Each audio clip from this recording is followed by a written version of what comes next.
என்ற மன்னன் வசித்து வந்தான். கம்சன் என்ற பெயருடைய அவனது மகன் இளவரசனாக மதுராவை ஆண்டு வந்தான்.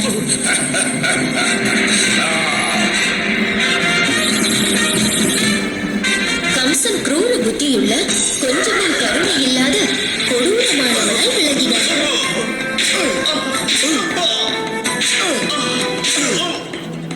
மதுரா நகர மக்கள் எல்லோரும் அவனது கொடூர குணத்திற்கு அஞ்சி வாழ்ந்து வந்தனர்.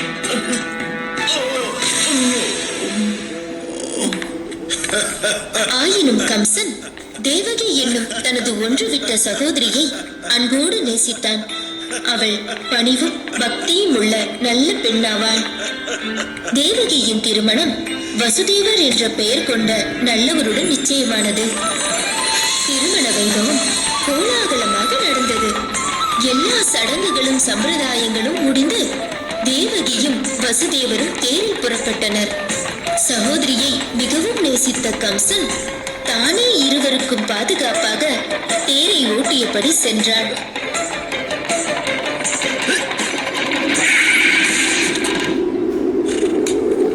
அவர்கள் செல்லும் வழியில் திடீரென்று வானத்திலிருந்து பெருங்குரல் ஒன்று அசரீரியாக கேட்டது. கொடூர கம்சனே, எதற்காக ஆனந்தப்படுகிறாய்? நீ மிகவும் நேசிக்கும் சகோதரியான தேவகியின் மகன் உன்னை கொல்லப் போவது நிச்சயம். அவளது 8வது குழந்தை உன்னை நிச்சயம் கொல்லும். இதை கேட்டவுடன் கம்சன் கொதித்தெழுந்தான். இவளது 8வது குழந்தை பிறக்கும் முன்னரே இவளை கொள்வேன்.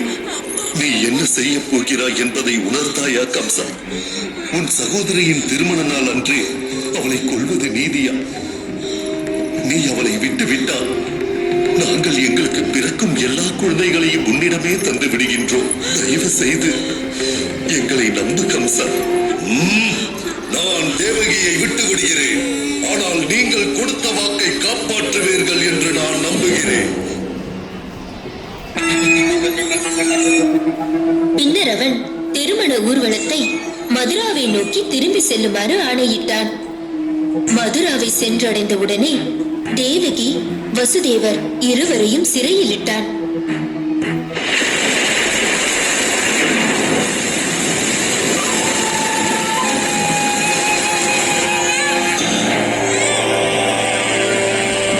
ஒரு நாள் கம்சன் அரசவையில் இருந்த பொழுது தேவகி தனது முதல் குழந்தையை பெற்றெடுத்த செய்தி அவனுக்கு எட்டியது. உடனே கம்சன் சிறைசாலைக்கு விரைந்து சென்றான். தேவகி, அந்த குழந்தையை கொடு. கம்சன் தேவகியிடமிருந்து குழந்தையை பறித்து அதன் 2 கால்களையும் ஒன்றாக பிடித்து தரையில் ஓங்கி அடித்தான். அடுத்த கணத்திலேயே குழந்தையின் உயிர் பிரிந்து விட்டது. இதற்கு பிறகு பிறந்த 5 குழந்தைகளையும் கம்சன் இது போலவே அடித்துக் கொன்று விட்டான். இந்த நேரத்தில் தேவகி 7வது முறையாக கர்ப்பம் தரித்தாள். அவளது 7வது குழந்தை மாயமான முறையில் கோகுலத்தில் வசித்து வந்த வசுதேவரின் மற்றொரு மனைவியான ரோகிணி என்பவளின் கர்ப்பப்பைக்குள் வைக்கப்பட்டது. பின்னாளில் இக்குழந்தை பலராமன் என்று அழைக்கப்பெற்றான். மன்னா, 7வது குழந்தை இறந்தே இறந்திருக்கிறது.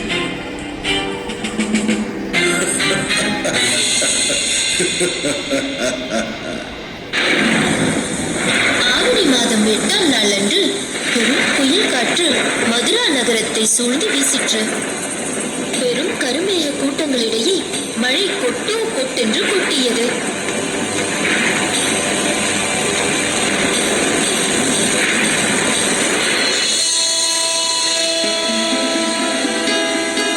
தேவகி 8வது முறையாக கர்ப்பம் தரித்தாள்.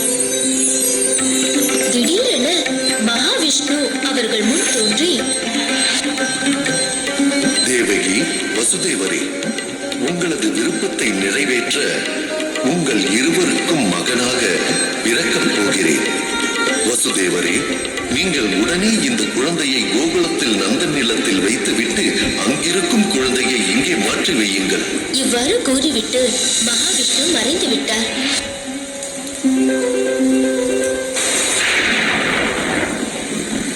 அன்று நள்ளிரவே தேவகி ஒரு ஆண் குழந்தையை பெற்றெடுத்தாள்.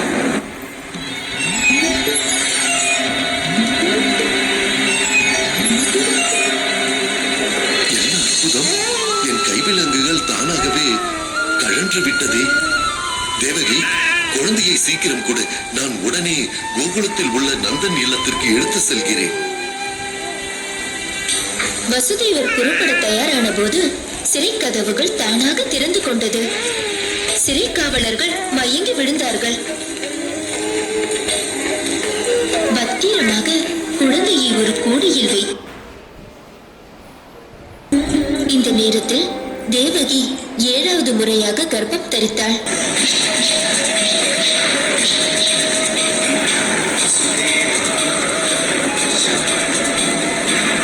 கோகுலத்தை நோக்கி அவர் நடந்தபோது அவரை ஆதிசேஷன் பின்தொடர்ந்தான். வைகுண்டத்தில் அவன்தானே விஷ்ணுவின் படுக்கை.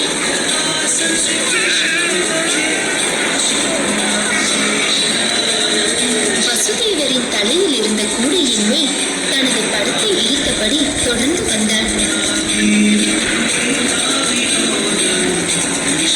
யமுனா நதியின் கரையை அடைந்தார் வசுதேவர்.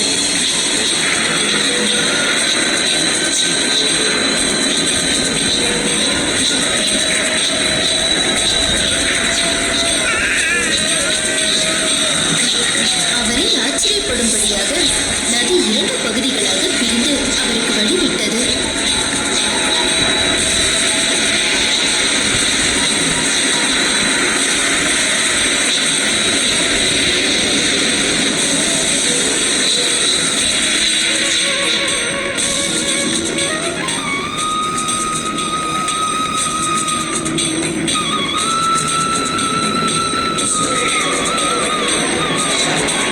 வசுதேவர் கோகுலத்தை அடைந்த போது நந்தனின் மனைவி யசோதி ஒரு பெண் குழந்தையை பெற்றிருந்தாள்.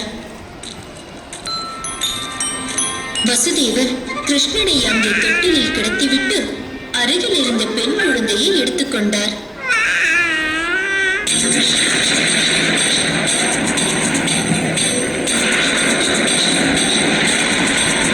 அந்த பெண் குழந்தையுடன் வசுதேவர் சிறைசாலைக்கு திரும்பி சென்றார்.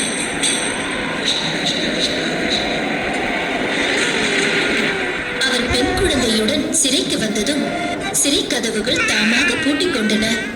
காவலர்கள் எழுந்து கொண்டனர்.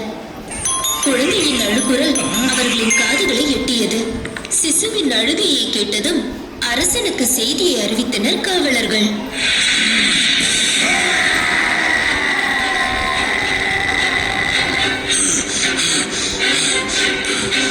தேவகி, குழந்தையை கொடு.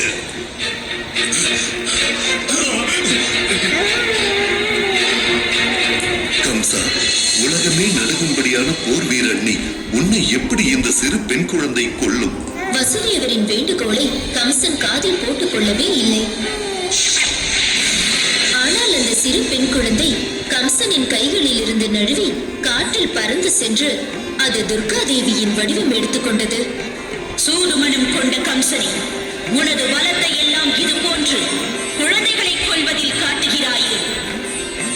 தேவகியின் மகன், உன்னை கொல்பவன் இப்பொழுது கோகுலத்தில் மிகவும் பாதுகாப்பாக உள்ளான். தக்க நேரத்தில் அவன் உன்னை தேடிக் கொள்வது உறுதி. உன்னுடைய பாவங்களுக்குரிய தண்டனையை நீ அடைந்தே தீருவாய். இவ்வாறு கூறிவிட்டு துர்காதேவி மறைந்தாள். திகைத்து போன கம்சன் பயத்துடனே வாழ்வை தொடர்ந்தான். வசுதேவரும் தேவகியும் மகிழ்ச்சியுடன் இருந்தனர். வாயில் என்ன வைத்திருக்கிறபடி படி கிருஷ்ணன் மெல்ல தலையை இருபுறமும் அசைத்தான்.